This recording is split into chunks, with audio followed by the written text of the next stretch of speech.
Hey, y'all. So let's just keep going. We're going to get to Gideon. I promise. I promise there's a tie-in. But let's just bask for a little bit. Let's just rest and Selah in.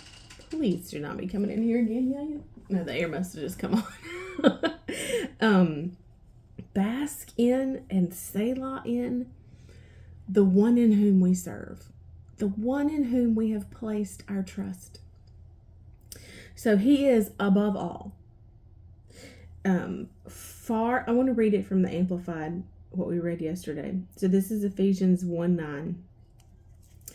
And so that you can know and understand what is the immeasurable, unlimited, and surpassing greatness of his power in us and for us who believe, as demonstrated in the working of his mighty strength, which he exerted in Christ when he raised him from the dead and seated him at his own right hand in the heavenly places, far above all rule and authority and power and dominion and every name that is named, above every title that can be conferred, not only in this age and in this world, but also in the age and world which are to come.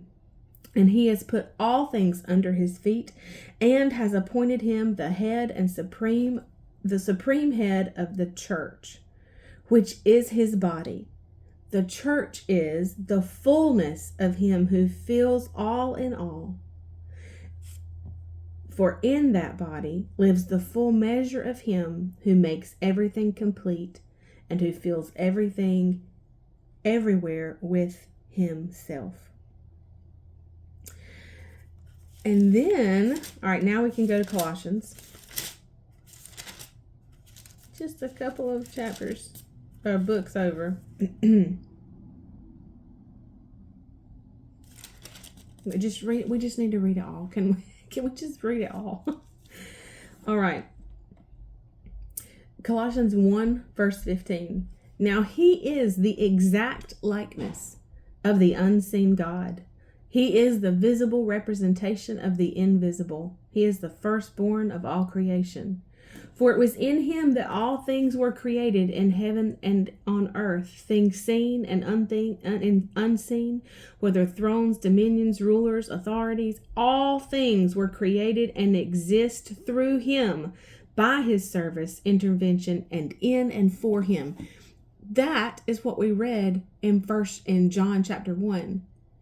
In the beginning was the Word, and the Word was with God, and the Word was God, and all things were created by him. That was John in the Gospels. Now this is Paul in Colossians saying the same thing. And he himself existed before all things, and in him all things consist, cohere, and are held together.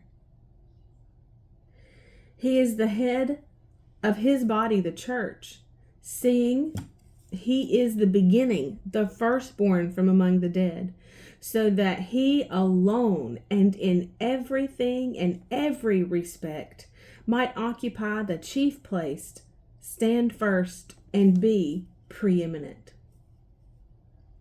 He is grander, bigger, stronger, above all of the powers of darkness. And so I just kind of did my notes went a little bit backwards just because of Monday's video and our reminder to dig in, right? So let's go back now to Gideon in Judges 6. You know, when we found him last week, we found him talking to the angels, to the angel of the Lord. That's where we left him. And so we're in Judges chapter 6. That's where the account of Gideon is. And in the angel of the Lord, so let's look in verse 11. Now the angel of the Lord came and sat under the oak, the terebinth at Ophrah, which belonged to Joash. And his son Gideon was beating wheat in the winepress to hide from the Midianites. Verse 12, and the angel of the Lord appeared to him and said, the Lord is with you, you mighty man of valor. Fearless courage. And Gideon said to him, O sir, if the Lord is with us, why has this befallen us? And where are all of his wondrous works, of which our fathers told us, saying, did not the Lord bring us up out of Egypt? But now the Lord has forsaken us and given us to the hand of Midian. And the Lord turned to him and said, go in this your might, and you shall have Israel from the hand of Midian. Have I not sent you? That's what we're going to talk about over these next few days. Have I not sent you? And we'll pick up for tomorrow. I'll see you then. Bye, y'all.